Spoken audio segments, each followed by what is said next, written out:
Hi guys, இன்றைக்கி என்ன வீடியோன்னு பார்த்தீங்கன்னா, இன்றைக்கி காலேஜுக்கு போக வேண்டியிருந்தது. சரி, போயிட்டு வரும்போது வழியில் தான் இதை பார்த்தேன். என் பையன் ரொம்ப நாளாக ஆசைப்பட்டு கேட்டுட்டு இருந்தாம்மா, ஒன்று வாங்கி தாங்கம்மான்னு நிறைய கடையில் பார்த்தப்போ நிறைய கடையில் இல்லை. என்னன்னு பார்க்குறீங்களா? ஐனிப்பழம். சரியா?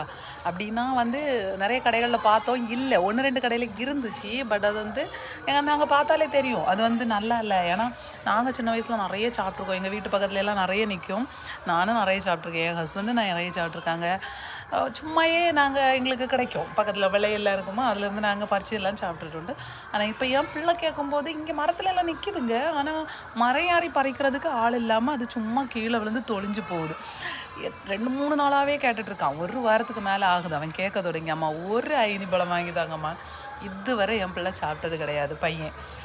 அப்போ இன்றைக்கி காலேஜ் போயிட்டு வரும்போது அதில் வழியில் பார்த்தேன். ஸோ பார்க்கும்போதே தெரிஞ்சு நல்லா இருந்தேன். இடையில 2-3 கடையில் பார்த்தேன், ஆனால் பார்க்கும்போதே தெரியும் அது நல்லா இருக்காது அப்படின்ட்டு.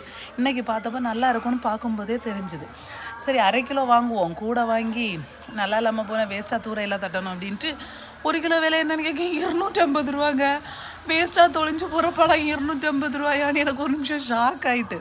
சரி, நம்ம 1/2 கிலோ வாங்கணும்னு தானே பிளான் பண்ணோம். ஒருவேளை வெளியே பார்க்க நல்லா இருந்து உள்ளாடி நல்லா இல்லைன்னா அதனால் வெளியே பார்த்துட்டு 1/2 கிலோ கேட்டேன். 600 சில்லற கிராம்ஸ்.